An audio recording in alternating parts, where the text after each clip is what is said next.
We're back out here, third or fourth year in a row, helping out the Cub Scouts, Pack 603, and we're chipping up all their Christmas trees.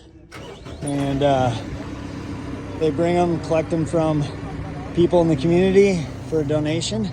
They bring them down here to Lowe's on Carefree Highway, and then we chip them up for them. It's pretty awesome to see all these Cub Scouts out here getting after it, and we're stoked to be able to help them out.